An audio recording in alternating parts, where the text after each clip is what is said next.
Ngiyabingelela kuwe Brazon namhlanje ngiphinde futhi ngibingelele nomlaleli olalele namhlanje iNongoma FM.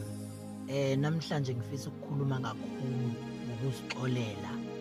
Ezinye zezinto lezi ezilimaze abantu abaningi. Kunabantu abaningi abaphila emhlabeni baphila bazicasukele bona. Mhlawumbe ababoni ukuthi bazicasukele. Kunezinto abalokhu bethi kazi ngangikwenzelana ukuthi kazi ngangiyaphi kazi ngangivumelelana lento ukuthi yenzeke empilweni yami.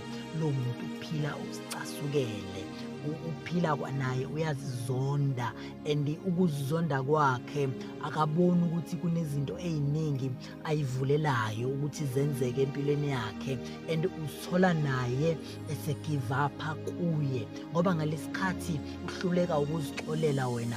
Khona iminyango oyivulayo empilweni yakho, kukhona izinto ezogcina sezenzeka empilweni yakho ngoba uyahluleka ukuyixolela and nendlela izinto ozoyibuka ngayo uzoyibuka ngenye indlela.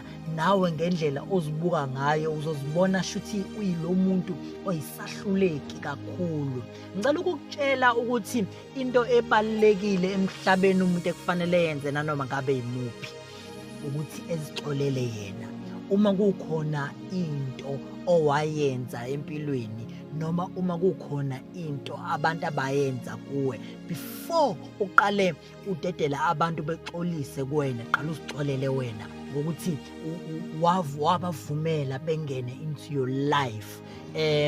Not ukuthi mhlawumbe wawukade uyisidomu ngokuvuma kanjalo kodwa uzixolele nje kuqala then igezeke lento kuwena then noma omunye noma sengeze sezoxolisa kuwena kodwa ekuthole nawe usuzixolelile then hlangabezane phakathi nendawo. Uma kukhona izinto wake wazenza empilweni ongekho proud ukuthi wake wazenza ozicasukele even kwanawe ukuthi wake wazenza, mhlawumbe kufanele uhlale phansi nawe uzixolele ngoba ezinye zezinto uma ungahlala phansi ubheke uzothola ukuthi abanye abantu empilweni bavinjwe izinto eziningi, bavinjwe ukuthi kwabona uqobo abakazixoleli.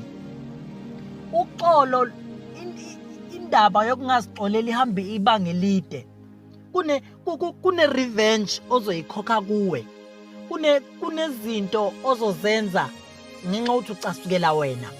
Yazi ukuthi enye psychologist yake yathi enye into edala ukuthi abantu bezibhale ama-tattoo, angisho ukuthi wonke umuntu kwenzeke kanjalo. Kunabanye abantu abapheya i-revenge abafuna ukuthi umzimba wabo bewuzwise ubuhlungu bewenze into beyidwebe because bapheya i-revenge kubona indlela asecasuke. Khona omunye umuntu okwazi ukuyikweba uma ecasukile, pheya i-revenge kuyena because manje uyicasukele uyithola manje esenza into ebhedayo kuye. Kunohlobo njalo labantu. So ngifisa ukukhuluma ngokuthi lento yokuyicasukela ihamba ibanga elide and iyakwazi ukudestroya impilo yomuntu. Kunabantu impilo yabo emindawonye, kunabantu mhlawumbe ongayitshela ukuthi mhlawumbe bathakathiwe, kunabantu ongayitshela ukuthi mhlawumbe izinto kubo ayihambi kahle banamabhadi. Kanti inkinga ilele ekuthenini akaze ezixolele. Kunomuntu amvumela ukuthi engene empilweni yakhe wenza umonakala empilweni yakhe. Kumanje ulokhu uyayisola ukuthi kazi ngamvumelelani lo muntu ukuthi engene empilweni yami kube ngenza kanje yana. Usegcina useyicasukele manje ukuthi kuba angenzanga kanje yana, kube angiyanga laphana, kube angaze ngiphendule leya text, kube ngahlala ekhaya ngaba kwenzakalanga lokhuyana, ngaba kashonanga usibanibani, ngabe akaze kuze kube kanje. Uphila une-anger kuyena. Lalela la empilweni uma ungakafiki ekuthenini uzixolele kunezinto eziningi ezizohlezi zikuhlupha, kunezinto ozoba isigqila sazo impilo yakho yonke. Ngifisa ukukhuluma nomlaleli namhlanje obhekene nalenkinga engikhuluma nayo. Kubalulekile ukuhlala phansi nawe uzixolele, uzixolele uphinde futhi uzixolele. Nanoma ngabe ikupho owakwenza ngephutha, forgive yourself.